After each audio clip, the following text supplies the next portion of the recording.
RSS के लोग हों, ये लोग मनुस्मृति और धर्म के राष्ट्र की बात करने वाले लोग हैं। ये बाबा साहब के प्रति जो अपनी भावनाएं दिखा रहे हैं वो सब नकली है। आपने तो वो नीला झंडा रखा है, फिर क्यों नहीं निकले झंडा लेके? क्यों नहीं निकले? ये प्रश्न का उत्तर है। मायावती क्यों नहीं निकली सड़क पर? मीठा मीठा गप्पो कड़वा कड़वा तू नहीं चलेगा क्या? नीला कोट पहनने से बाबा साहब नहीं हो जाओगे कोई? आप सुविधा नहीं छोड़ना चाहते, घर के हीटर नहीं छोड़ना चाहते, निकलना नहीं चाहते, और कह रहे बाबा साहब जिंदाबाद। बोले कहां का? बोले ए नहीं ना। मैंने मान्यवर काशीराम को कभी नीली कमीज पहने देखा। राज भाई, संजय, हमेशा सफेद आदि बाहु की शर्ट। काशीराम उन्हें नीला कभी नहीं पहना। और मुझे लगता है उनसे बड़ा दलितों का प्रतिनिधि चेहरा बीते 50 साल में और कोई नहीं हुआ। जो लोग ये नहीं मानते हैं कि अमित शाह जी को कहे हुए शब्द उन्हें वापस नहीं लेने चाहिए, तो वो अमित शाह जी का बचाव नहीं कर रहे हैं, वो दलितों, पिछड़ों, गरीबों, महिलाओं के मसीहा बाबा साहब भीमराव अंबेडकर जी का विरोध कर रहे हैं। आपको ये समझना होगा कि जो वो शब्द कहे गए हैं, उस शब्द में जो भाव अमित शाह जी के हैं वो उनकी मनुस्मृति वाली विचारधारा से आते हैं। जय श्री राम दोस्तों, एक वापस से नए डिबेट वीडियो में आप सभी का स्वागत कर रहा हूं। मेरा नाम है गौरव और आप देख रहे हो मिस्टर गौरव शो। तो दोस्तों, आज का रिएक्शन वीडियो बहुत ज़्यादा धमाकेदार होने जा रहा है। आज का वीडियो जो है वरिष्ठ पत्रकार अमिताभ मल्होत्रा जी की डिबेट से है। और दोस्तों, आज ये वीडियो में आप लोग देखेंगे, जिस तरह से दोस्तों देख रहे होंगे आप लोग, अम्बेडकर का जो मुद्दा जो छाया हुआ है, अमित शाह जी ने जो पार्लियामेंट में बोला था, उसकी जो है 4 सेकंड की 5 सेकंड की क्लिप काट के जो है ये लोगों ने वायरल कर दिया और बोल रहे हैं कि ये लोग अमित शाह जी जो है वो अम्बेडकर का अपमान कर रहे हैं। लेकिन दोस्तों, आप लोगों ने भी देखा होगा कि उससे आगे की क्लिप जो है उसमें जो है अम्बेडकर जी का जो है ये लोग अमित शाह जी ने कोई अपमान नहीं किया। दोस्तों, इसी को लेकर जो है राहुल गांधी, प्रियंका गांधी, ये लोग जो है अपने वोटों के लिए जो है नीली टी शर्ट पहन के जो है उतर आए हैं। नीली टी शर्ट हो, चाहे प्रियंका गांधी जो है नीला सूट पहन के उतर आई हैं।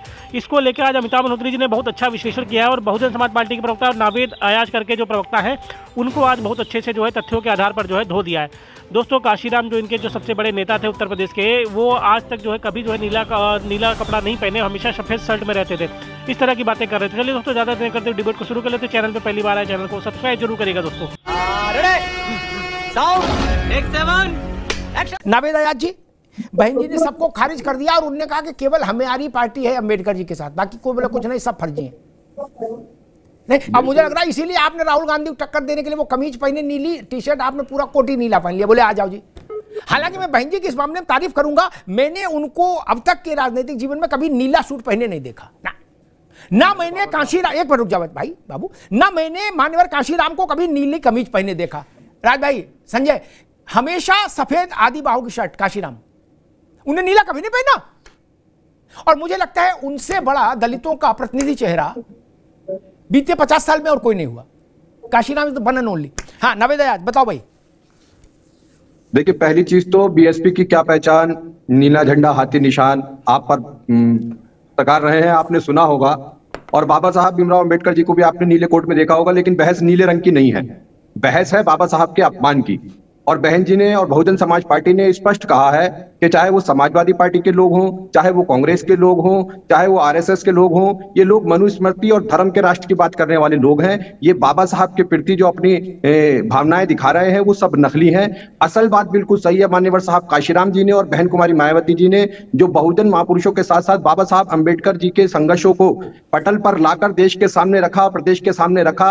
दबे कुचले, वंचित, दलित और पिछड़ों की जो दशा थी, जिन्हें पानी का अधिकार भी मांगना पड़ा हो, जिन्हें शिक्षा के अधिकार के लिए भी संघर्ष करना पड़ा हो, ऐसे बाबा साहब जिन्हें बैलगाड़ी से भी उतार दिया जाता हो, ऐसे बाबा साहब जिनके दिए हुए आरक्षण को खत्म करने के लिए चाहे कांग्रेस रही हो या समाजवादी पार्टी रही हो, चाहे संघ परिवार रहा हो या मौजूदा भाजपा हो, आरएसएस के लोग भी आरक्षण को बर्दाश्त नहीं करते हैं।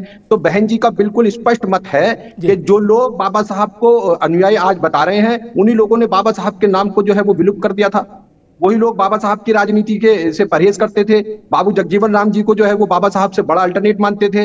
लेकिन बाबू जगजीवन राम जी का भी हम सम्मान करते हैं और बाबा साहब के जो संघर्ष हैं, उन्हीं संघर्षों की बदौलत आज दलित समाज जो अपनी सुधार की स्थिति में शुरुआत पर है। अगर ऐसा होता तो उत्तर प्रदेश से बसपा के साथ छोड़कर दलित नहीं जाता।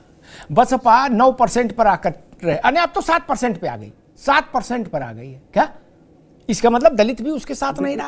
अरे अभी बहस नहीं करो, दोबारा में आएंगे तब, है ना? ये सीख लोगे तो आगे काम आएगा। गूगल में थोड़ी मिलेगी हर चीज। बसपा के पास वैसा भी नहीं बचा।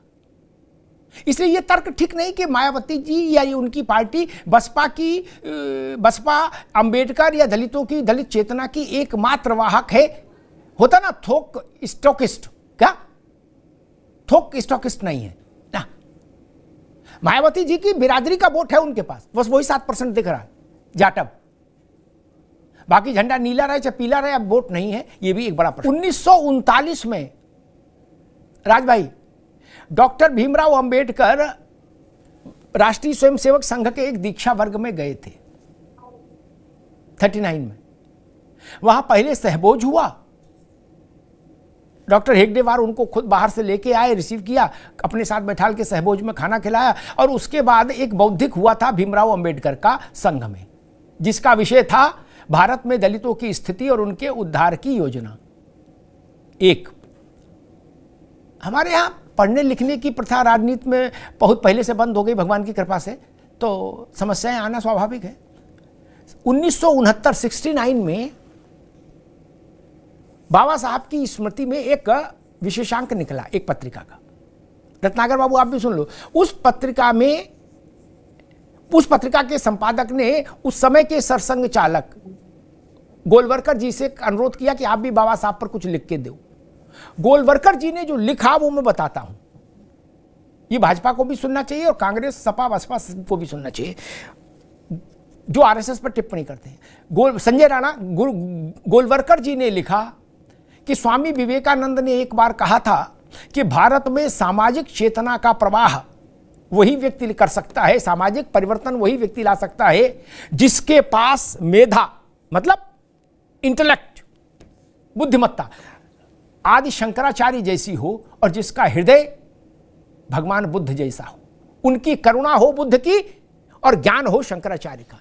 तो गुरुजी ने लिखा कि मुझे समकालीन भारत में भीमराव अंबेडकर ऐसे दिखते हैं एकमात्र व्यक्ति जिनके पास आदि शंकर की मेधा, प्रज्ञा और तथागत भगवान बुद्ध की करुणा है।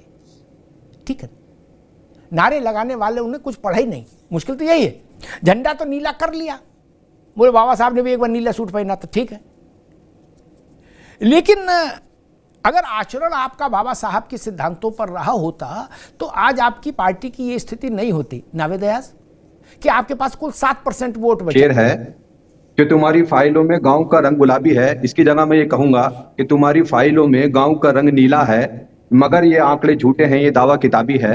ये तो मैं कांग्रेस के लिए कहना चाहूंगा और साथ ही मैं भाजपा के मित्र और राणा जी की लिए एक बात कहना चाहता हूं कि जो लोग इस बात को नहीं मानते हैं कि पार्लियामेंट में कहे गए शब्दों जो है वो बाबा साहब का अपमान नहीं है, तो वो लोग बाबा साहब के अपमान को बढ़ावा दे रहे हैं। जो लोग ये नहीं मानते हैं कि अमित शाह जी को कहे हुए शब्द ने वापस नहीं लेने चाहिए, तो वो अमित शाह जी का बचाव नहीं कर रहे हैं, वो दलितों, पिछड़ों, गरीबों, महिलाओं के मसीहा बाबा साहब भीमराव अंबेडकर जी का विरोध कर रहे हैं। आपको ये समझना होगा कि जो वो शब्द कहे गए हैं, उस शब्द में जो भाव अमित शाह जी के हैं वो उनकी मनुस्मृति वाली विचारधारा से आते हैं। वो उस विचारधारा से आते हैं जो देश में संविधान का राष्ट्र खत्म करके धर्म का राष्ट्र लाने की बात करते हैं। वो उस भाव को समझने का प्रयास कीजिए और वो भाव जो बाबा साहब अंबेडकर को किसी धार्मिक एजेंडे से जोड़कर नीचा दिखाने का प्रयास किया गया है, वो समझने की जरूरत है कि बाबा साहब, बिल्कुल आपने बिल्कुल सही कहा कि करोड़ों लोगों की मुक्ति का रास्ता जो है वो बाबा साहब भीमराव अंबेडकर जी से निकला। ना उनसे बड़ा कोई स्वतंत्र सेनानी है, ना उनसे बड़ा कोई महापुरुष है, और भारत जो है, भारत का असल मायने ही अंबेडकर है।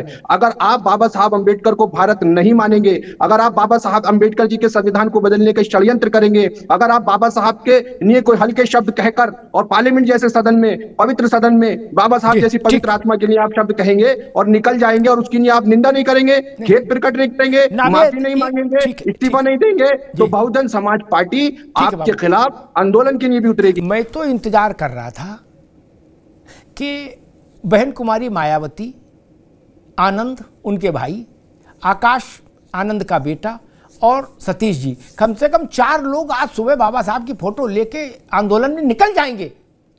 आप लोग फ्यूचर टेंस में खेल रहे हो, वो निकलेंगे। आपको ठंड लग रही, क्यों नहीं निकले? क्यों? आपने तो नीला झंडा रखा है, फिर क्यों नहीं निकले झंडा लेके? क्यों नहीं निकले? ये प्रश्न का उत्तर है। मायावती क्यों नहीं निकली सड़क पर? माफी मांगे, अगर वो माफी नहीं मांगेंगे अगले 72 घंटे में तो हम निकलेंगे। एक मिनट रुक जाओ, एक मिनट इनकी बात रिकॉर्ड करो नावेद अयाज की 5:52 पर, और इनकी बात यहां से नहीं शुरू करो। मायावती जी ने एएनआई को आज सुबह जब बाइट दी है तब से जोड़ो 72 घंटे क्या? और अगर माफी नहीं हुई और फिर मायावती जी और नावेद अयाज दोनों झंडा लेके नहीं निकले तो हम इन्हें कटघरे में खड़ा करेंगे। अंबेडकर जी के साथ ऐसी भक्ति दिखा रहे हो, छोड़िए कांग्रेस क्या कह रही है, सपा क्या कह रही, आप तो उनके असली चेले हो बाबा साहब के। अरे रुक जाओ भाई, आप बाबा साहब के असली चेले हो ऐसा क्लेम करते हो, तुरंत जाइए धरने बैठिए मायावती जी को लेके। ये केवल ट्विटर पर और एएनआई पर नहीं खेलने देंगे हम ना, एएनआई और ट्विटर पर नहीं खेलने देंगे, सॉरी ना, एएनआई और ट्विटर पर नहीं खेलने देंगे ना। सड़क पर उतरो तो बात करो। बहन जी ने प्रेस कॉन्फ्रेंस की है। अरे बहन जी को सड़क पर उतरना चाहिए भाई। अभी तक बहन जी ने प्रेस कॉन्फ्रेंस की है ना। अरे मैं जो कह रहा हूं वो नहीं समझ रहे हो क्या? बहन जी को ठंड में प्रेस कॉन्फ्रेंस की जरूरत नहीं, सड़क पर उतरना चाहिए ताकि लगे कि बाबा साहब के प्रति उनकी श्रद्धा। खैर, इसलिए मैं कह रहा हूं कि मीठा मीठा गप और कड़वा कड़वा तू नहीं चलेगा क्या? नीला कोट पहनने से बाबा साहब नहीं हो जाओगे कोई। आप सुविधा नहीं छोड़ना चाहते, घर के हीटर नहीं छोड़ना चाहते, निकलना नहीं चाहते, और कह रहे बाबा साहब जिंदाबाद। बोले कहां कहा? बोले एएनआई पे कहा था। ऐसे राजनीति करेंगे, ऐसे राजनीति करेंगे। इसीलिए उत्तर प्रदेश में यह हाल हो गया, इसीलिए हाल हो गया भाई मेरे। आनंद ही निकल लेते, आनंद में से आकाश ही निकल लेते।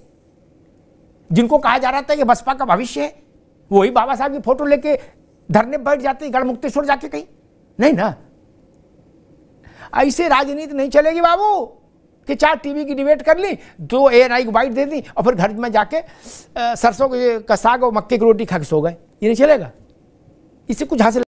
मजा आया। खत्म, bye bye, tata, goodbye, गया।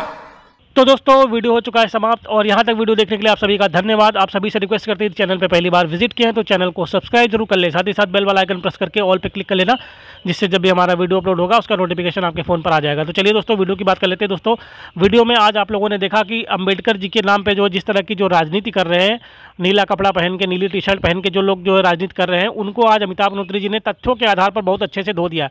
ये लोग जो है आरएसएस को भी जो है इनका जो है विरोधी बताते हैं, चाहे मनुस्मृति की बात करते हैं, सारी बातों पर आज अमिताभ मल्होत्रा जी ने तथ्यों के साथ जो है विश्लेषण किया। और दोस्तों जो फयाज, जो ये नावेद फयाज करके जो प्रवक्ता है बहुजन समाज पार्टी का, ये जो है अपनी ही बातों में जो है घिर गया, इनको अमिताभ मल्होत्रा जी ने बहुत अच्छे से फंसा दिया। तो दोस्तों आज का विश्लेषण आपको कैसा लगा कमेंट के माध्यम से अपनी प्रतिक्रिया जरूर दीजिएगा। इसी तरह के वीडियो आगे भी आपको हमारे चैनल पर देखने को मिलते रहेंगे। तो इस वीडियो को यहीं पे समाप्त करते हैं दोस्तों, मिलते हैं आपको किसी और वीडियो में, तब तक के लिए जय श्री राम।